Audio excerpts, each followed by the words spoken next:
Hello, you all. I decided to start a little early and just wait for everyone to kind of trickle in because we are a bit early.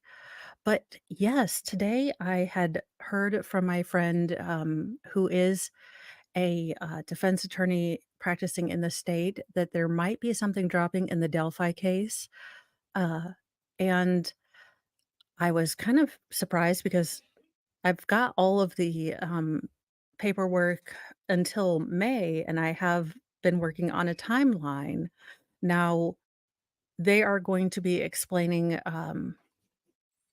a lot of things. Now, there was a motion filed, I believe, this week also to allow cameras into the hearings from now on, and I believe this is strategic on the part of the defense because what they are bringing in at this point is fairly explosive as far as what they are accusing the state's lead investigator of. Welcome, Jeannie MGB or GMB, sorry. Yes, yes, it is all fairly interesting. And the first thing I have to explain before we get to this is something else. Since I am only a internet law person, what exactly is a Frank's hearing? Since I am only, a Darrell Brooksian lawyer, as it were. And this is what, the defense team has, uh, made a motion to have because and we'll go over it in part of their, motion right now, which is 133 pages, so we won't get through all of it tonight, but I did wanna kind of lay the groundwork about what a Franks hearing was because I had to look it up myself. And a Franks hearing is a court proceeding wherein the court is asked to determine if the police officer involved lied in obtaining a warrant. So, basically, what this defense is claiming is that the lead investigator embellished, lied, or misrepresented facts from witnesses that he interviewed to make the probable cause affidavit that he then relayed to the judge to get the search warrant for Richard Allen's home. And then this is a so that's what the Franks hearing is. So the defense has, depositions of all of the witnesses or a lot of the witnesses that were relied on to make the probable cause affidavit, and what they are claiming is that in these depositions, they can prove that, Detective Liggett, uh either embellished, omitted, or massaged the facts that were given by these witnesses, uh, to the judge that, if he hadn't done any of these things to the facts, then this judge would never have signed the search warrant to go into Richard Allen's house. So that's one part of how they're attacking the search warrant. So, if a defendant in a court case has reason to believe that one of the officers involved in the case lied to obtain a search warrant, there may be grounds for a Franks hearing. A prime example of this can be found in People of the State of Michigan versus Marcus Dwayne Manning, a case that discusses the trial court's obligation to conduct a Franks hearing. So,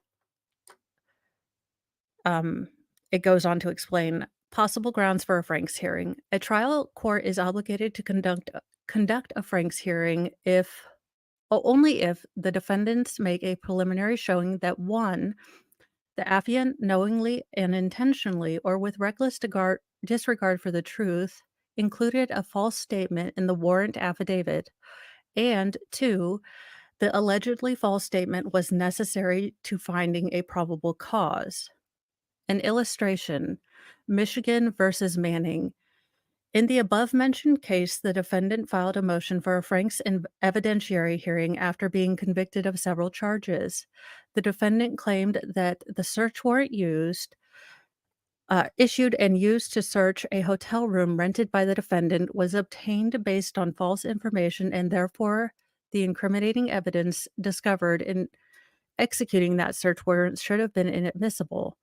The defendant's argument for a Franks hearing was based on 2 points. First, that the search warrant in question erroneously listed the defendant's name as Marcellus Manning rather than Marcus Manning. Second, that a photo of another party involved, which contributed in part to the defendant's conviction, was not submitted to the party's family to confirm the party's identity. The defendant argued that with these supposedly tainted allegations removed from the affidavit, the remaining allegations would be insufficient to support probable cause for a search warrant. As such, the argument continued the search took place was invalid. Ultimately, the defendant's request for a Franks hearing was denied. In response to the defendant's first point, the trial court stated that despite the first name being incorrect, there was still sufficient probable cause. This would apply even if no first name were listed, as there were ample evidence that a crime was taking place in the room rented by a man with the surname Manning. To counter the defendant's second point, the court concluded that the defendant didn't present any authority requiring the police to have an identify or I will speak English one day. It'll be awesome. To have the identity of the person in the photograph confirmed by a family member, the court determined that the defendant failed to show that the police acted improperly in gathering information pursuant to obtaining a warrant, and therefore a Franks hearing was not granted. Now, this is part of what they're going after. The other part is constitutional. They claim that the search warrant, even if it was not, impeachable by a Franks hearing, was also overly broad and general. Basically, you were searching for things that were likely to be found in any house in Indiana, such as a black hoodie, a blue hoodie, knives, electronics, and, firearms. So the defense is saying that, you really don't have enough probable cause in the affidavit, and then you aren't really specifying what you are trying to find in relation to the crime, at least as far as I understand it as not being a criminologist, okay?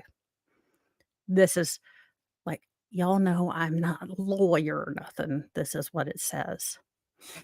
And this was all dropped today at 2:06 AM.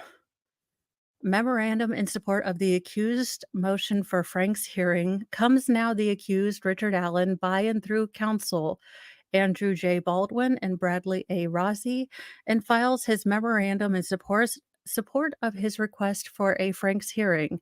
Introduction: because of the facts in this memorandum are dense, for anyone not completely familiar with this case, the defense is providing this introductory section familiar to a syllabus that often precedes a long and complex U.S. Supreme Court opinion. The purpose of this introductory section is to provide the court a general understanding of what to expect concerning the facts upon which the defense will be relying, and how those facts impact the legal arguments before providing the necessary detail, minutia, and notation to the record that could bog down the court as it attempts to unpack the defense arguments. The defense, therefore, will provide little attribution as to the source of the evidence in this introductory section, but will then provide proper attribution to the source of evidence throughout the body of the memorandum following the introduction. So, for the court's convenience, the defense has provided a glossary of names marked as Exhibit 125. This glossary provides an alphabetized list of almost every name mentioned in the memorandum, along with a brief description of their involvement. Yeah, this is dense, you guys. This is and this is a lot.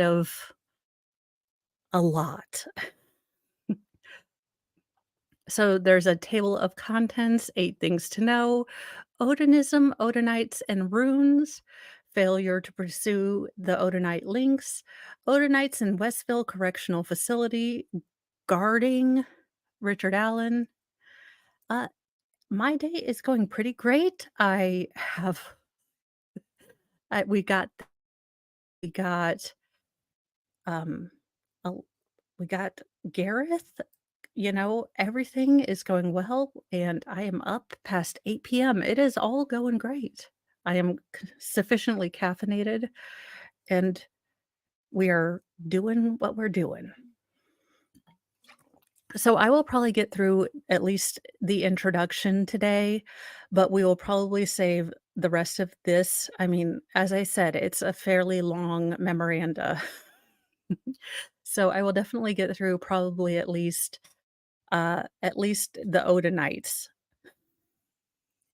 And then I will be making a Conspira hat tomorrow, complete with puff paints probably. It will say conspiracy. It will be glittered out. It will be my man bear pig hat because I want to love this defense, but they have gone. Let me see if I can actually make this work. Draw on page. We have gone Odinism. Well, no, that did not work. Crap it on a handbasket. No, I want a race. Oh, baconate. Oh, this is bad. Well, okay, continue doing what you're doing, Mo. This is gonna be great. Remove selection. This can only go well. As per usual, trying something you have never tried today. Okay, we're gonna stop trying to use this part today or this evening as we do.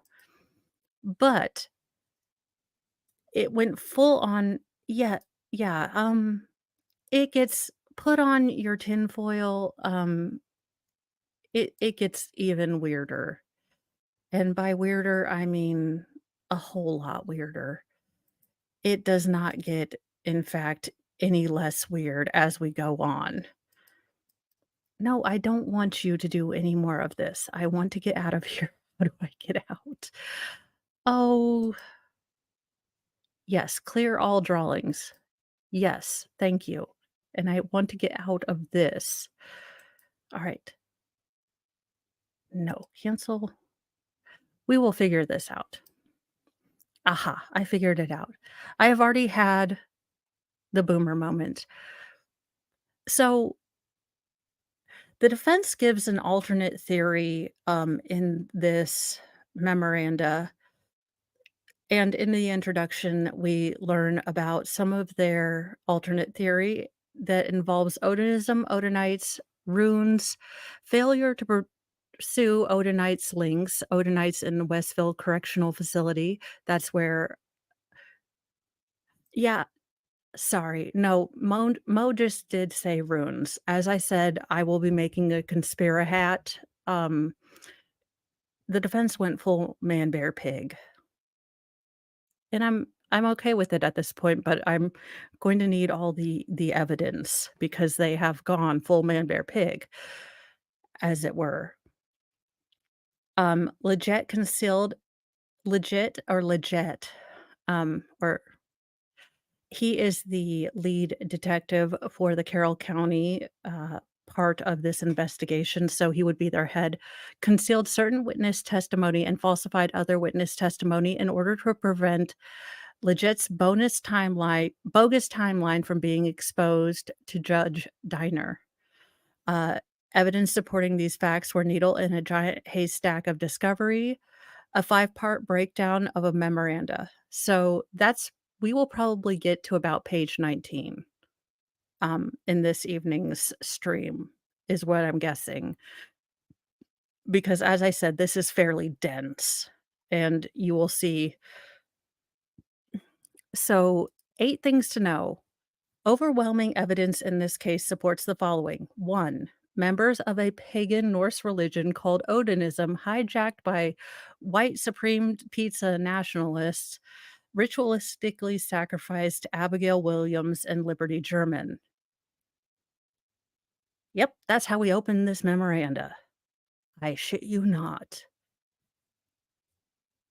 Drink them if you got them, smoke 'em if you got them, ladies. and gentlemen, we're as Baker would say, "We're going in raw."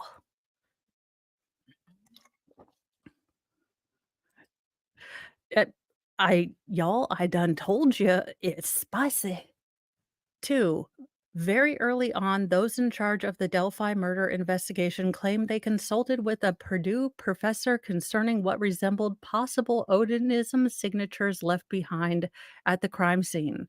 After the Purdue professor proclaimed, parentheses, according to a state trooper, Jerry Holman, that quote, "It was not Odinism or any type of cult worshiping or any type of group that would have conducted the crime. The Odinism angle was essentially abandoned. However, as of September 7th, 2023, the leaders of the Delphi investigation team, 1, claim they can't identify who this purported professor was. 2, all the provided or have provided no reports from this purported professor, and 3 have further indicated they may never be able to figure out who this professor is, based in large part on this mystery Purdue professor's opinion. The Delphi investigative leadership claimed that it essentially abandoned considering Odinite involvement in the murders.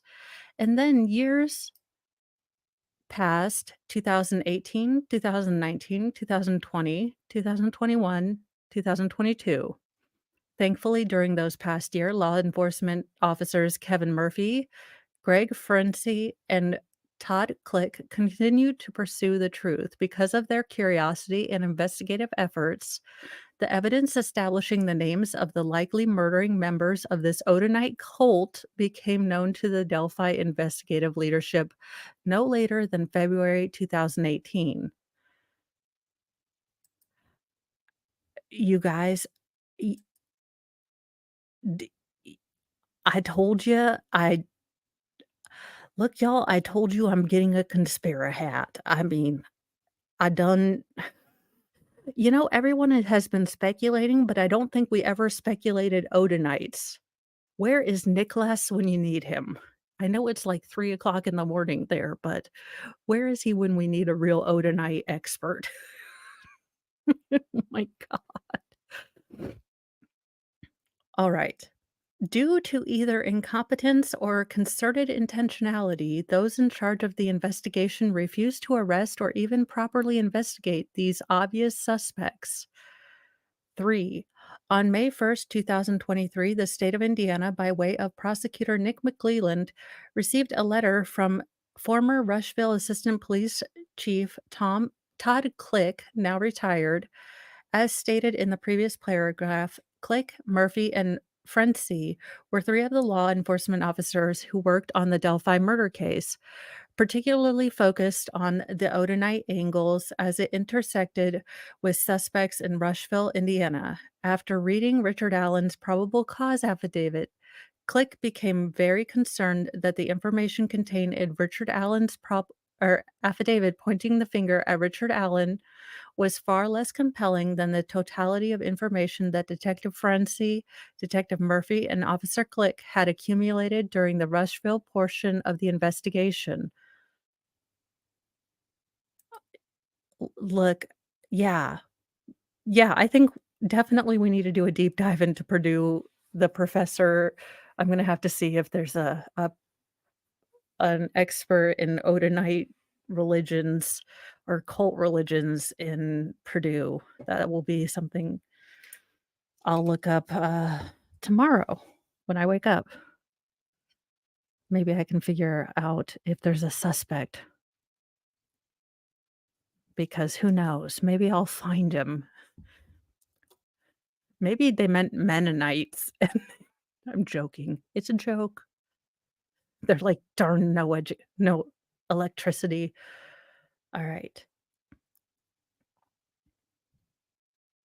The information that Murphy, Ferenczi, and Click had gathered during their investigation connected men who practiced Odinism in or near Delphi with another group of men who lived in Rushville, and connected both group of men to the murders. Okay, right.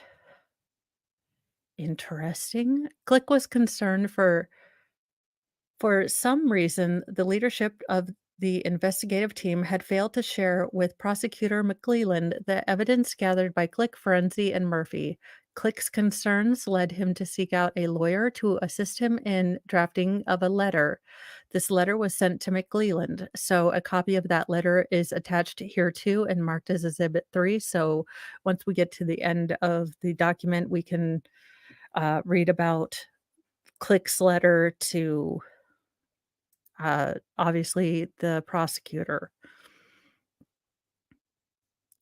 The letter was not provided to the defense until after it was obvious from the last round of depositions that the defense, who had doggedly pursued witnesses as far away as Georgia, would certainly be talking to Todd Click. McClellan had this letter in his possession for over 4 months before turning it over to the defense. There can be no mistaking that this letter is exculpatory in nature and could have been used by the defense as it was preparing for an upcoming depositions. However, it is apparent that McClellan only offered up the letter after it was obvious that the defense team would soon be learning of the letter's existence. In other words, the defense team would obviously be meeting with or deposing Click in the next few weeks. At that time, Click would most certainly be reveal to the defense that in April 2023, he, Click, had sent a letter containing exculpatory information to McClellan. At this point, McClellan had two distinct choices. One, sit on exculpatory evidence, hoping the defense team would refocus efforts into another angle of the investigation, or two, disclose the exculpatory evidence claiming that the contents of the letter were overlooked in the volume of discovery. He chose the latter. Unfortunately for the state, neither approach explains away the fact that Click specifically directed the letter to McClelland himself, and further, Click was so determined to ensure his information was consumed by McClelland that he directed the information directly to McClelland via certified mail. The letter is stamped received May 1, 2023, Carroll County Prosecutor. Click's report landed at Ground Zero, the prosecutor's office, with no more than two full-time prosecutors and a handful of full-time staff members at best.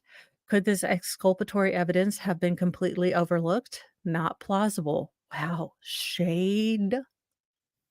Yikes. Not only did the prosecution withhold that letter from the defense, but law enforcement also withheld several other exculpatory pieces of evidence, including an 85-page compilation of reports by Click prepared in 2019 and several videos containing statements that support the defense theory of Richard Allen's innocence.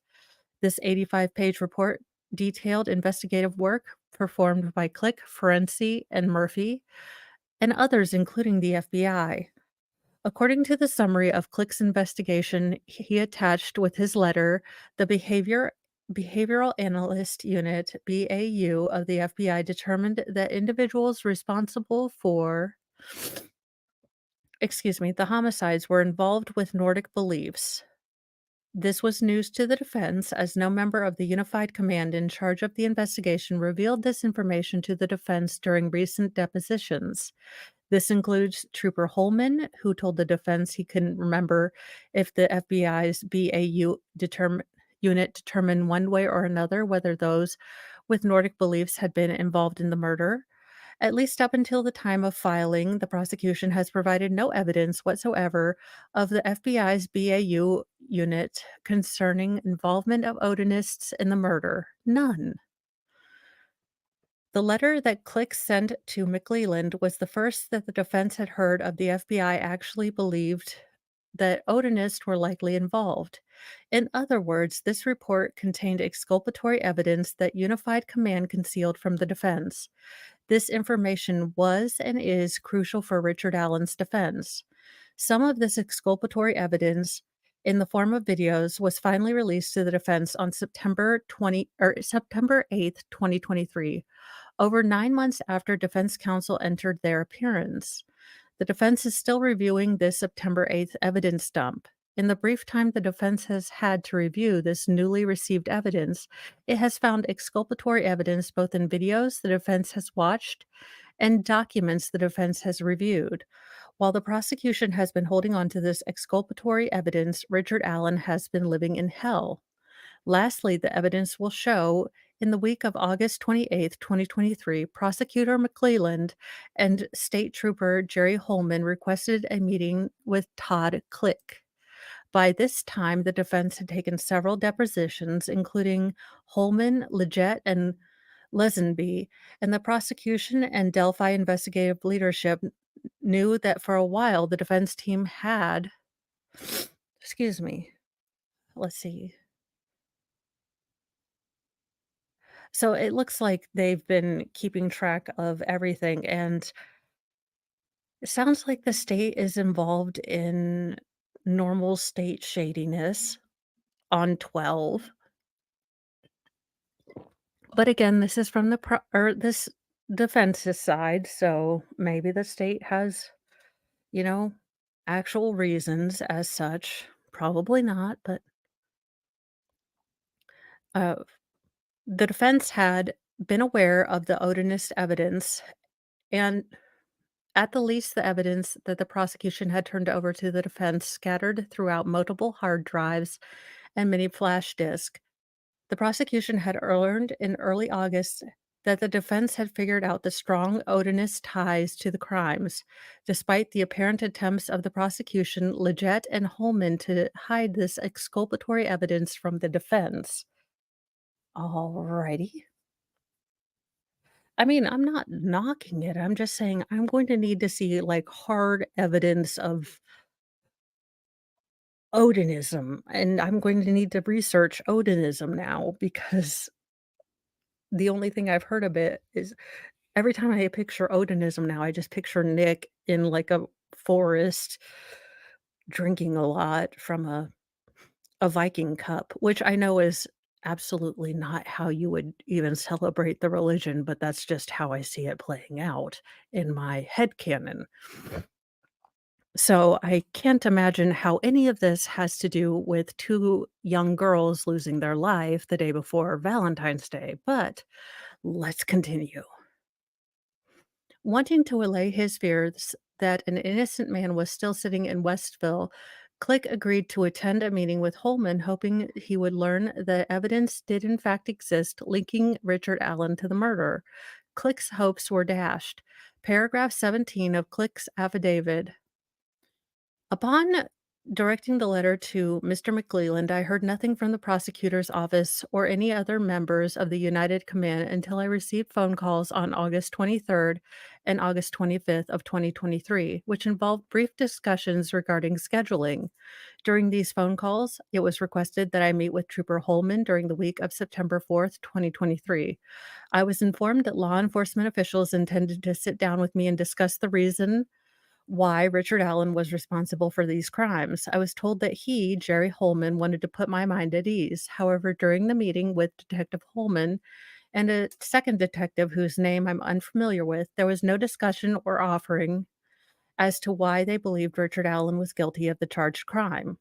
I believe the interview was an attempt by them to clean up their loose ends, knowing they had given very little, if any, attention to the investigative efforts of myself, Detective Ferenczi, and Detective Murphy. Emphasis added. Hello, Chris. This is very, very. I I don't know now. The government's being run by Odinite Masons. Who the hell knows anymore? I I have no idea. I didn't even know Odinites existed, but okay. I mean, thank you so much, Carlene. I'm glad you guys are enjoying them. I'm enjoying putting more work into them now that the kids are all kind of, you know, settling into the school year. So I am enjoying them, and I'm enjoying doing the news and being able to split up the streams with Excited Utterance and Sal is awesome. And hopefully I can getting into a groove is nice too. So thank you guys all for the support. This is I don't even know what to make of this yet. But Okay, so it is fully a man, bear, pig, theory at this point, but they have credible people who are willing to, sign affidavits, go under depositions, and put their money where their mouth is. I mean, this particular detective felt so strongly that he not only, you know, had a letter sent, certified, but he, you know, checked up and checked up and checked up with this prosecutor to make sure that they were doing their job. So, cases like these, if you've watched, true crime and seen when detectives retire, but they still have cases like these, or they've worked, fairly big cases. I mean, these cases stay with you. So, if these 3 detectives really felt this strongly that they had put in a lot of work and to see it ignored and to really see the it looks like the head command not put any effort into what they see as maybe a very weak case. I can see where they can be compassionate about it, but they are I mean, at least this detective or Officer Click has really put his money where his mouth in, according to the defense, and really kind of stepped outside the, brotherhood to really say, "Hey, if this man is innocent, I want no part of this person." Um, well, I think they're gonna get into this. This is so what we're reading right now, because, the defense does kind of admit that this is a fairly long memoranda. This is an introduction. So this is kind of just, almost it would be an opening statement, if you will. This is kind of them explaining to us the bits and pieces that they're kind of getting teasers of what they plan to flesh out a little bit more. Um in the rest of the 136 pages of the memoranda. So this goes on for about 20 pages, but yeah, I definitely wonder if this is going to lead to because they cite the Southern Poverty Law Center, and if you wanna make me not believe you, you cite the Southern Poverty Law Center who believe, I think, the OK signal is, all the isms and phobias. So, I'm sure this'll be fun. Alright. Number 4, not only did the Carroll County Sheriff Tony Leggett fail to include all this Odinite information on his October 13th, 2022 affidavit for search warrant, and not only did McClelland and the United Command withhold exculpatory evidence, Leggett also concealed damaging witness statements that devastate Leggett's timeline, a timeline Leggett needed to be true in order to place Richard Allen at the trail when Libby and Abby were abducted. Additionally, Leggett lied in his affidavit about statements of other key witnesses, further devastating Leggett's timeline. 5. Richard Allen has zero connections to any pagan cult or pagan cultists. Furthermore, no forensic evidence such as DNA or electronic evidence links Richard Allen to those girls or to the crime scene. That's devastating. I mean, not the pagan cult stuff. That's we can make of that what it is. I don't but the fact that there is no DNA evidence or that his electronic footprint can't put him where those girls were at the time where they need him to be there, where they are unalived. I mean, that is devastating, at least to me. I mean, look, I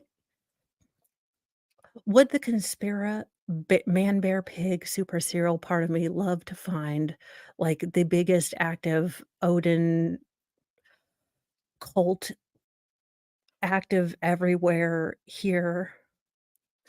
He did say he was on the bridge. Now here's the problem that they're running into. Richard Allen says he was there from 12 or, um, the medical examiner and Leggett and other things are saying that the girls were unalived from 1:30 to possibly 4:30.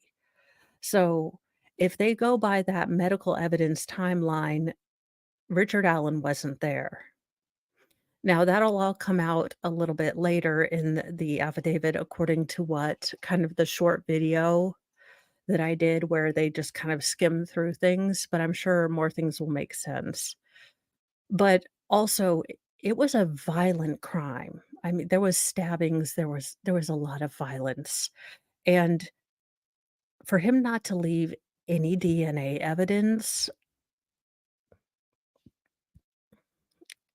it's not impossible, but it's also, I would think, improbable, if you will, especially with a stabbing or a knife murder, to not leave any sort of evidentiary trace of yourself beyond a bullet that somewhat sort of matches a weapon that might be at your house when we know that ballistics is not the fingerprint that we used to think it was, or at least I used to think it was until I realized how nebulous ballistics evidence is. 6. Most of the evidence backing this assertion was found scattered over no less than 10 hard drives, several flash drives provided by the prosecution, meaning, meaning that the defense is not making wild accusations, but rather primarily relaying facts and information that is backed up by the prosecutor's own discovery, even discovery that the prosecution just provided the defense as late as September 2023. 7. Not coincidentally, members, Odinists of the same pagan cult are employed as correctional officers for the Indiana Department of Corrections at Westville Correctional Facility. It is inside the cold concrete walls of the maximum security unit of this dilapidated reformatory that Richard Allen is being threatened, intimidated, and mentally abused. 8. Throughout this document, references are made to the Unified Command. Essentially, Unified Command was quote unquote the leadership of the Delphi murder investigation. According to Tony Leggett, Carroll County Sheriff and member of Unified Command, when the investigation began, Unified Command consisted of law enforcement from various entities, local, state, and federal. United Command were overseers of the entire investigation operation, according to Leggett. The members of the United Command were from Carroll County, Tony Leggett and Kevin Hammond; from the state police, Jerry Holman, Jay Harper, and Dave Vito; from the FBI, Rich Davies. Okay, Odinism, Odinites, and runes. Odinism is the pagan religion referenced above. Its followers are called Odinites. This has been a wonderful TED Talk. I hope you've enjoyed my I'm just kidding. Odinists are enamored of the Viking Nordic culture. Evidence supports that a cr- or that at the crime scene, these murdering Odinites left behind obvious signatures, symbols in the form of runes. These runes were formed with sticks, fashioned with tree branches, and painted using the blood of Liberty German. I have y'all, I let's go with what they're saying. We can go to the citations below and see what exactly they're talking about. The Okay, sticks and tree branches were deliberately, carefully, and proficiently placed on each girl in a certain arrangement, mimicking certain runes. At least one of the branches appeared to have its end cut off cleanly by some kind of tool like an electric saw, providing proof of a preconceived plan. Additionally, the blood of Liberty German was used as the paint to mark a tree with a rune that looked similar to the letter F, which with a simple Google search, these runes would be identifiable as one of the many calling cards of this pagan religious cult. Yikes. Yet law enforcement in charge of the Delphi investigation seemingly and quickly abandoned the obvious correlation between the crime scene and Odinism despite the obscene amount of evidence linking Odinism to the crime scene. So The footnotes here, this is for the FBI agent Rich Davies.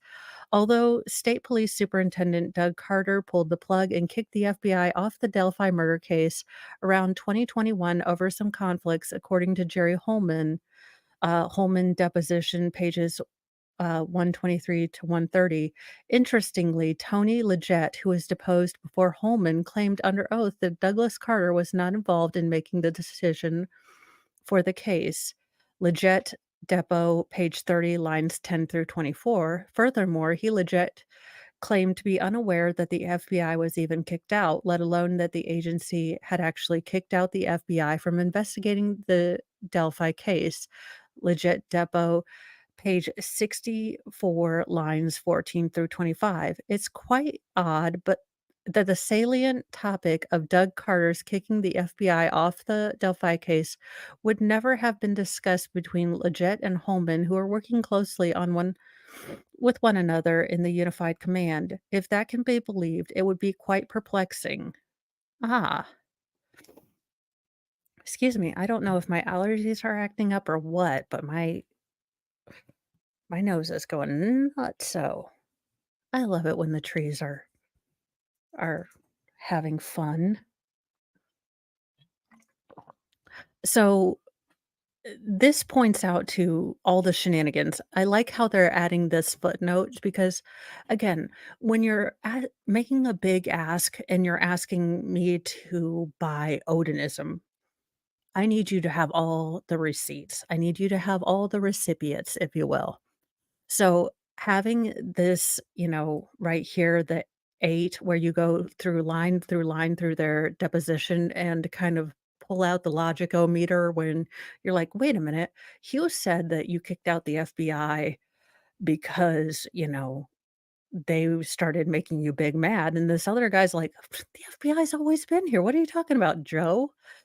You know, and you cite, specific page numbers and things like that, then I can definitely, sort of get behind it that, okay, there is some fuckery afoot, y'all. Many runes look like the letter F, including the rune and Sus, which among other things stands for Odin. Uh, Look, I'm not gonna look up runes right now. We'll look up another time. I'm probably going to finish up with Odinism and then take some allergy meds because my eyes are tearing up. But I do like again that they're adding the footnotes because again, this is a big crazy ask. We are asking me as a Mo to believe that, a bunch of again, and I know this is not how I should picture them, but a bunch of big old Nicholas guys are out there listening to Norwegian death metal, drinking, I don't know, schnapps and singing Hail Odin, which I don't even know what one does as an Odinist, but I'm sure I will learn because I'm going to look it up. But it it's a big ask for people to try to sell. Yeah, so I know, can you imagine the absolute amount of cray cray? That's why I'm torn between wanting to go to the courthouse and then wanting to stream because, oh my god, I need to commentate all of this. But then being able to see the jury as they're like, "Odin, what you call it?" And in spite powerful evidence linking specific Odinites in and around the air or in and around Indiana to the murder. Also, the court will learn in his affidavit for the search warrant that Sheriff Legit failed to inform Judge Diner that nothing, absolutely nothing, links Richard Allen to Odinism or any religious cult. Also, no forensics such as DNA, no electronic data extracted from his computers or phone or his social media links Richard Allen to the crime scene. Additionally, nothing links Richard Allen to any of the Odinite suspects. The same Odinite suspects the evidence strongly supports sacrificed Abby and Libby in some sort of pagan ritual. Richard Allen has nothing to do with this crime, but rather is an innocent man, a patsy for the police, arrested 26 days before an election. Eh, So I think what happened is I don't know how many of you are familiar with the West Memphis Three, and I think that they were a small town police force that was in no way prepared for what they found. It was a bungled case from that point forward. I do think I think that the crime scene was probably staged, and I do believe that there was probably something deeply, deeply disturbing found. I have no doubt because, um, it's never been released. Uh, this stuff that's coming out with Abby's or Liberty's blood being used to paint things and branches being staged, this is fairly new stuff. It was fairly new to hear that, I believe Abby no, Liberty one of the girls was shot and the other one was stabbed. That was fairly new. I mean, there's not been a lot of information that's been forthcoming from the investigation. We had the first sketch that looked nothing like the second sketch that was released 2 years later, and then we really haven't had any information to go on, for tips. I mean, and what they released as far as to get tips is, "Has your husband been acting weird? Do you know someone that's been acting quiet? Do you know someone that's been acting sad? Has someone been crying lately?" I mean, basically just inviting everyone to tell on their ex-boyfriend. I mean, they didn't really give specifics. They didn't, invite the behavioral unit to, weigh in as far as I could tell. It was just like, "Has anyone you know had the big SADS?" It was very odd, nothing in this case has seemed to be handled with any sort of professionalism. There's been a bunch of people that have been a lot of this has seemed to have been, kind of done by the internet, which is interesting as someone who now commentates on the internet, but it really does seem like this got the ball dropped fairly quickly, and Richard Allen almost seems, eh, from the casual observer, to be someone that was trying to help the investigation. He, put himself again, this is why you don't talk to the cops without an attorney, even if you're trying to help, because he put himself at the crime scene around the time, and if he is truly innocent, like we have to presume he is, he was trying to be helpful. He was trying to say, "Hey, I was there around the time. I didn't see anything, but I want to, let you know, maybe my cell phone caught something, maybe, you can do something," and they're trying to put him in the hoosegow for the rest of his life.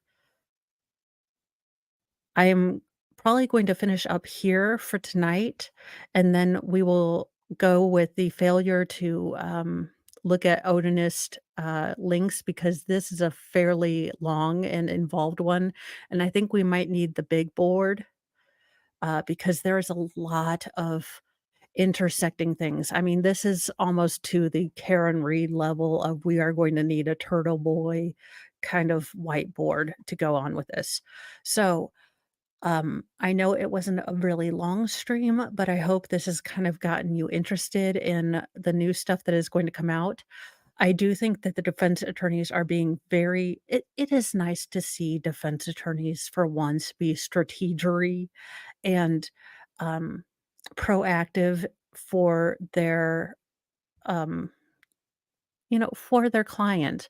They are actively asking for cameras to be in the hearings, and I think this is because there has been so much, kind of secrecy and veiled, you know, investigation, that the public is kind of asking what's going on, and if you've followed this case like I have and you've read the probable cause affidavit, there really isn't anything linking this man to this crime as far as you can do a page by page analysis of this probable cause affidavit for Richard Allen and the one that we had for, let's say, Letitia Stalk, and the difference is night and day. There's actual, evidence and things that are brought up, specific things that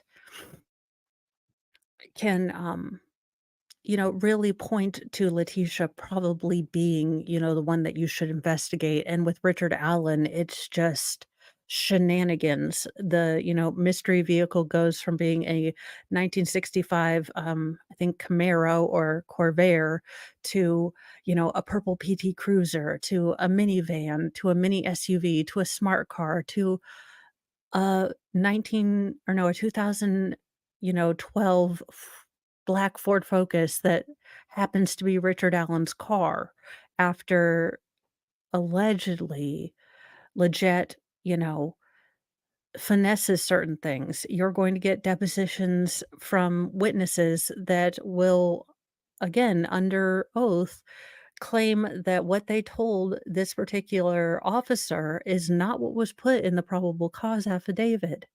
So,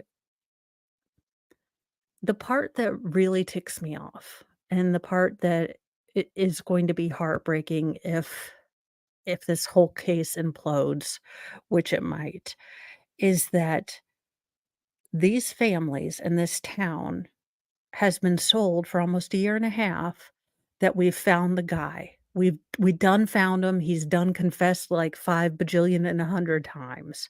100 bajillion times he's confessed, lock him up, throw away the key, we got him, and all of this is gonna come out, and so that's what the state alleges. Now, the defense alleges that he is being mentally tortured, not allowed to talk to his wife. He is being held in state prison when generally before conviction, you are held in a local jail. Now, the state is contending that they're holding Richard Allen in sort of solitary confinement for his own safety. Now, if you've seen pictures of before Richard Allen and current Richard Allen, um, I don't know that he's going to make it to trial. Uh, this man is definitely having a rough time in jail. It looks like they're keeping him in solitary. Uh, the state has denied multiple requests by the defense to move Richard Allen to a closer jail so it's easier for them to talk to their client and be closer to him and facilitate, more active role for him to, be an active participant, almost a reverse Sarah Boone, swear to God.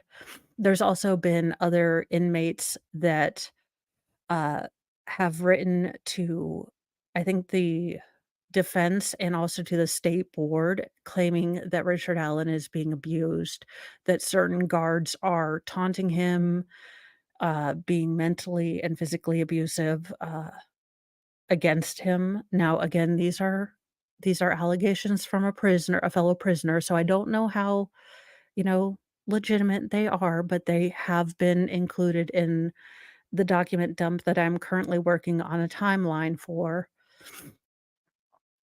So, the state has alleged that he, uh, has confessed, but with the probable cause affidavit being what it was and how threadbare it was, I have taken every single thing that the state alleges with a grain of salt, not to mention the Correctional Institute was, uh, given a restraining order effective immediately because they were trying to film, uh, meetings in which Richard Allen was interacting with his lawyers, and the lawyers actually had to file a cease and desist or whatever sort of, lawyerly thing that you have to file that is like, "No, this is attorney-client privilege, you are not allowed to do this."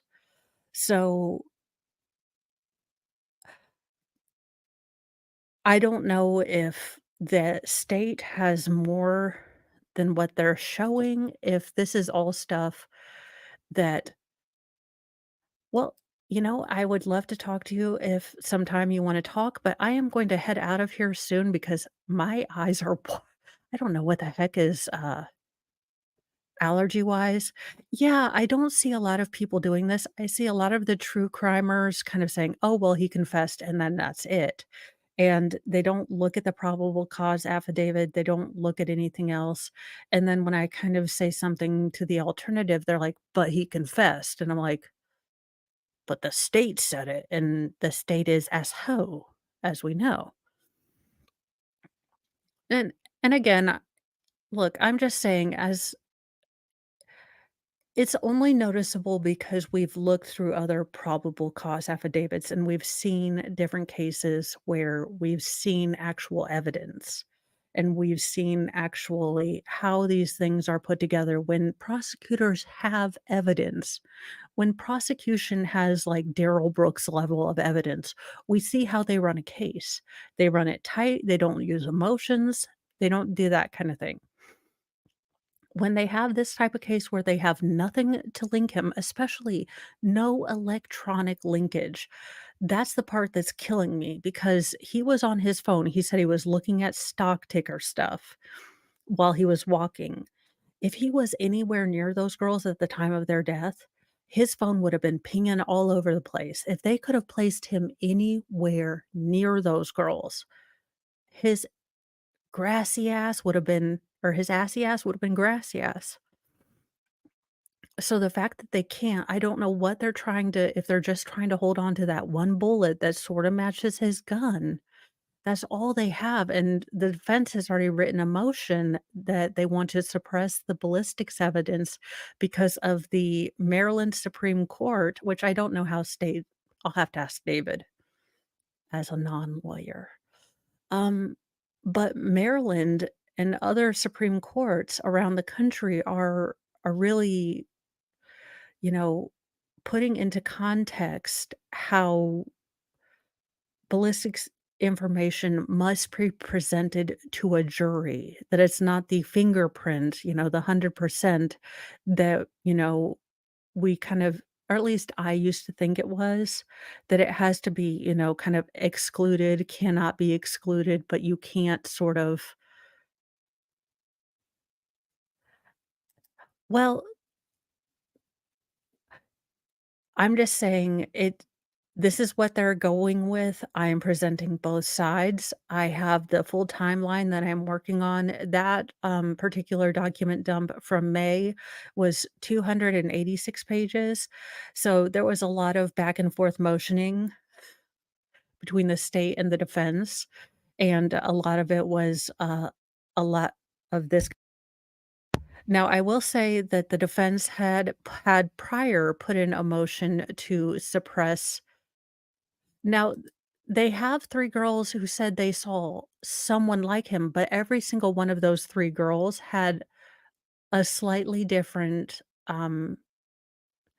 clothing pattern, and as you'll get into this, the they allege that Leggett, uh, changed what they said in order to make Richard Allen look more guilty. According to their depositions, they told him different clothing and different descriptions, and he changed that in order to better fit Richard Allen. Now, that's according to the depositions that they themselves gave the defense, and they say that that differs greatly from the uh, statement that Leggett used to make the probable cause affidavit that was then used to give the judge, um, to give to the judge to get the search warrant. So, yeah, so it doesn't exclude it entirely, but I think if the only thing linking him to this case is a bullet that can't be excluded and you have nothing else, I don't know. I don't know. We will go through this entire thing, and then I will try to work on finishing up the timeline so I can have that ready for this weekend, but I'm gonna get off of here so I can take some allergy medicine because I'm dying. I don't know. Um, and Friberto is dead asleep, so maybe he'll go to sleep tonight and we won't have crazy Zoomy time from 9 to about 1 o'clock. Hopefully. I will see you guys in the morning for, Mo and Fry in the morning, or Fry and Mo in the morning, depending on how I worded it as I was setting up the stream this evening, with, 5 to 6 new newsy news stories, and, uh, then we will have the Gareth Pursehouse case where I believe the state is projected to rest, and we will see what the defense is up to. So that will certainly be interesting, and then I will try to continue to have, some stories come out and everything else. Yeah, I should. I took some allergy medicine, but maybe I took have allergy medicine. Eh, I got my personalized Funko Pop. It will be the treasured thing I have with me for the rest of my life, of course. I will see you all later, and I will see you in the morning. Have a great rest of your evening, get some good sleep, and I will see you bright and early in the morning at the crack of 9, because I like the crack of 9. Bye, guys.